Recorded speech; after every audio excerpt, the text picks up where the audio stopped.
Hola chicos, estoy preparando la presentación para la clase del 22 de abril.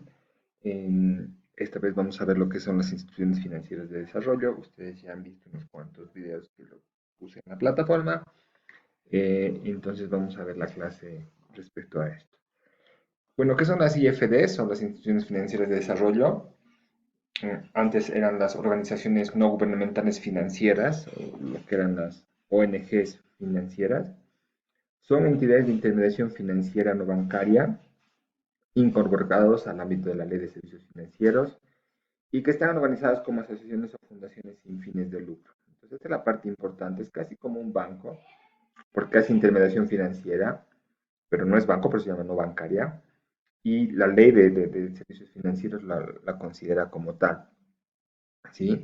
Y lo importante es esto, que están organizados como asociaciones y que son sin fines de lucro, es decir, todo lo que ellos van ganando como IFDs no se queda como plata para los dueños, digamos, un banco, hay dueños de un banco y todas las ganancias del banco se quedan con el dueño. En este caso son sin fines de lucro, o sea, no dan ningún dinero para nadie, sino es para la misma empresa para que siga prestando a las personas. ¿Ya? Las IFDs generalmente trabajan en el área urbana, periurbana y rural de Bolivia, ¿no? Entonces van a lugares donde no llegan los bancos, ¿no? Entonces, operando con tecnologías financieras acorde a las condiciones económicas de los usuarios, articulando servicios financieros de desarrollo humano y empresarial, asistencia técnica, salud y educación.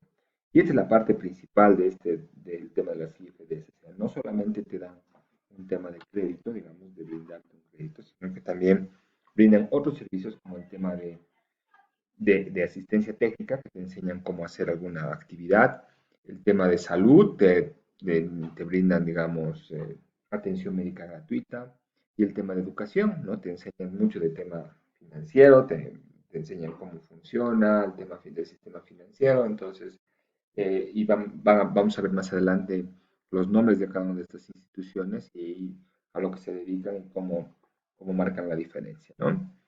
Um, su fondeo, entonces, como al no ser entidades autorizadas para captar recursos del público, o sea, no pueden ellos captar del sector público, tienen que prestar.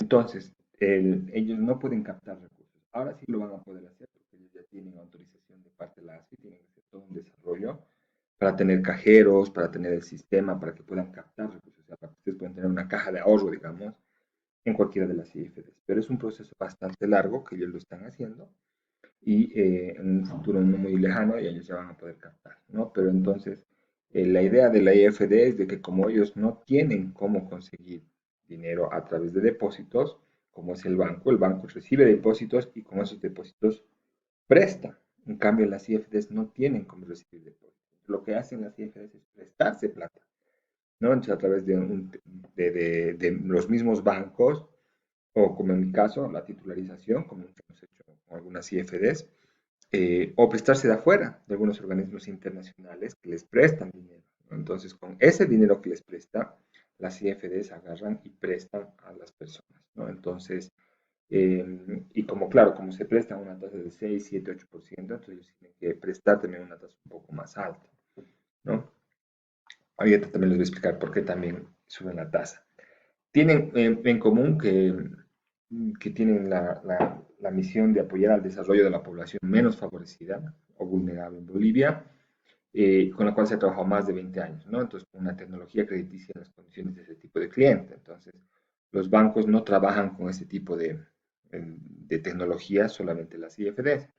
Entonces, han identificado los retos latentes de estos y se exponen a trabajar en este mercado y han desarrollado estrategias, tecnología y herramientas para administrar y mitigar el riesgo, principalmente mediante el conocimiento del cliente y una cultura de confianza entre ambos. Entonces, las IFD se hacen muy amigas de los clientes, de las personas vulnerables, les prestan dinero y les apoyan para que puedan seguir adelante, ¿no? Entonces, estas IFDs promueven el financiamiento a sectores vulnerables, buscando reducir estas brechas, ¿no? Entre diferencias económicas, sociales y de género, priorizando el financiamiento del sector productivo del país, aunque también brindan préstamos a otros sectores de la economía, ¿no? Entonces, las CFDs generalmente apuntan a estos sectores bajos de la pirámide, a la base de la primera pirámide, a poblaciones que generalmente no pueden recurrir de financiamiento en la banca, ¿no? Entonces ellos prefieren venir a las IFDs porque tienen condiciones menos restrictivas que la banca, pero obviamente con tasas más altas. Ahora, ¿por qué es una tasa más alta? Porque si ustedes se imaginan, y ustedes saben Matefin, si le prestan ustedes al banco, por ejemplo, vamos a suponer, el banco les presta a ustedes y se prestan, vamos a decir, $10,000 y digamos un 5%. $10,000 es como $500, digamos, al año, ¿no? Entonces eso es como 3,480. Eso es lo que pagan ustedes de interés. Pero cuando ustedes van a una IFD, digamos, y eso, $10,000 es bajito, digamos, se prestan $500 o se prestan 1.000 bolivianos, 2.000 bolivianos. Entonces, por ejemplo, 1.000 bolivianos, el interés, digamos, que si fuera 5%, es 50 bolivianos. Entonces, con los 50 bolivianos no puedes ni siquiera pagar ni medio sueldo, o sea, no puedes pagar nada. En cambio, si por lo menos le cobras un 25%, ya son 250 bolivianos y que por lo menos pagas la luz, digamos, ¿no? Entonces te alcanza para algo. Entonces, por eso tienes que subir la tasa porque los préstamos son de montos muy pequeños. Entonces, como son montos pequeños, se necesita cobrar una tasa de interés más alta para poder cubrir los costos operativos de las IFDs. Y además, como les digo, como son entidades que no son sin fines de lucro, no es que ese dinero se va a algún dueño de las IFD, sino se queda para la misma IFD para seguir haciendo sus actividades, ¿no? Y ellos tienen, pero además, ellos financian a personas que pueden, digamos, generar una tasa, un interés mucho más de lo que se está prestando, se puede hacer esa tecnología. Entonces, por ejemplo, las vendedoras de los mercados, por ejemplo, tienen rendimientos que van entre el 80, 100%, entonces ellas pueden pagar 25%, no hacen ningún problema de pagar esa tasa, ¿no? Entonces, un poco de la historia, en los años 70 había pocas ONGs, ¿no? Generalmente todas estaban ligadas a la Iglesia Católica. Muchos profesionales de izquierda y exiliados y perseguidos por regímenes militares trabajaron en las ONGs. Estas se dedicaban a defender los derechos humanos, socioeconómicos y en énfasis en educación popular y organización, ¿no? Eh, y bueno, con la apertura democrática, digamos, después de que acabaron las dictaduras, hubieron nuevas ONGs que buscaban alternativas de desarrollo económico para superar la pobreza. Por ejemplo, había respuestas a las sequía e inundaciones del 82, entonces había una crisis agrícola que tuvo una respuesta masiva de la cooperación internacional, entonces la cooperativa ayudaba mucho al país. Y entonces las empresas de afuera, o sea, instituciones de afuera, querían ayudar al país cuando había problemas, pero es bien difícil agarrar y regalar plata directamente, ¿no? Entonces, los países de afuera no querían apoyar a Bolivia dando directamente dinero porque decían, a lo mejor a estas personas, ¿a quién le doy? Le doy al presidente, le doy a una persona. Entonces puede ser que una persona que le des un X se lo lleve el dinero y no pueda prestar a nadie más. Entonces, lo mejor era generar a través de una ONG, una organización no gubernamental. Le dabas plata a ellos y ellos les decías, tú vas a implementar programas de emergencia y de reconstrucción. Yo te voy a hacer seguimiento. Entonces, crearon estas empresas, las ONGs, y que estaban priorizando el tema de producción agrícola, tecnológica, manejo de recursos naturales, organización sociopolítica y educación popular. Entonces, le dabas dinero a estas instituciones, a los ONGs, y ellas empezaban a producir, a prestar para que se mejore el tema de la agricultura, tecnología, ¿no? Entonces, le hacía seguimiento. Entonces, si tú cumplías las planificaciones, te seguían dando más desembolsos la cooperación internacional. Si no seguías como la planificación, te lo llevabas, ya no te daban más dinero y te hacían juicio y cosas así, ¿no? Entonces, ahí es donde van naciendo las ONGs, ¿no? Entonces, muchas ONGs nacen.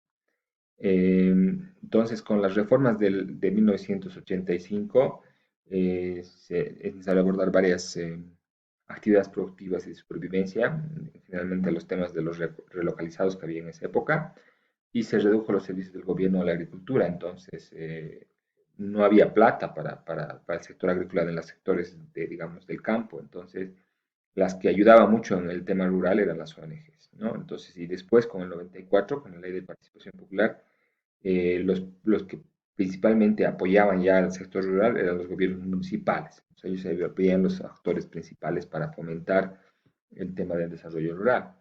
Y obviamente como los municipios no sabían de esto, entonces ahí le pidieron a las ONGs que le brinden su experiencia, ¿no? Entonces había un trabajo coordinado entre los municipios y las ONGs para ayudar al tema del desarrollo eh, de, perdón, de los municipios, ¿no? Del sector rural. En los años 60 era donde estaban los primeros ONGs en Bolivia. En los años 80 se da un incremento así muy fuerte de las ONGs después de que caen las dictaduras. Y se tiene conocimiento de 1.600 ONGs, de las cuales estaban 667 oficialmente registradas hasta el 2005, por ejemplo. Y esto era básicamente por varios, digamos, factores. Había un aumento para financiar, entonces la cooperación te mandaba mucha plata, ¿no? Entonces que era un canal atractivo de ayuda internacional. Entonces, si tú armabas una ONG y le decías, mira, voy a apoyar al sector de tomates, y lo armabas bien y hacías una buena planificación, la cooperación danesa, digamos, ya, toma, te doy plata. Entonces, eso generaba que había muchas personas que armaban ONGs o se armaban muchas ONGs. Había un proceso de empobrecimiento de los amplios sectores sociales, ¿no? Entonces, porque estaban alejados del Estado, y eso hacía de que había necesidad de ayudarlos, entonces, pues se creaban las ONGs. Y había muchos profesionales que tuvieron que renunciar al sector público y se integraron a las ONGs o fundaron sus propias ONGs, ¿no? Como ellos ya sabían cómo traer dinero y todo, formaron eso y por eso se incrementó mucho las ONGs. Aquí tenemos un dato solamente hasta noviembre de 2005, es lo que podía encontrar, voy a ver si encuentro algo más, y las ONGs en Bolivia, ¿no? Entonces antes como en el 41 había una, en el del 41 al 50 había dos o tres, y a partir de aquí del 80 empiezan a incrementarse, ¿no? En el 80 llegan hasta 667. Entonces hay una gran explosión. Y después hay un tema de las ONG, ¿no? Entonces después de eso, eh, eh, lo que pasó es de que al inicio de los 80, además de hacer esa asistencia técnica y que estaban financiadas con donaciones de la cooperación internacional, eh, la gente les decía, bueno, sí, nos han ayudado con el tema de orientarnos cómo hacer, cómo educarnos, cómo cuidarnos, nos han ayudado, pero necesitamos plata, o sea, y los bancos no nos prestan. Entonces ahí es donde les empiezan a ofrecer créditos y otros servicios no financieros, y ahí se transforman estas ONGs en ONGs financieras, ¿no? Entonces, no, como no había crédito en el sector microempresarial, digamos, por parte de la banca, entonces ahí empiezan a entrar las ONGs a dar ese alcance y cobertura geográfica y se vuelven instituciones de dar crédito, ¿no? Pero obviamente al dar crédito ya se volvían, hacían actividades de banco, ¿no? Pero y no estaban reguladas. Entonces, como no estaban reguladas, no podían captar depósitos. Entonces, ese era su principal obstáculo de su expansión.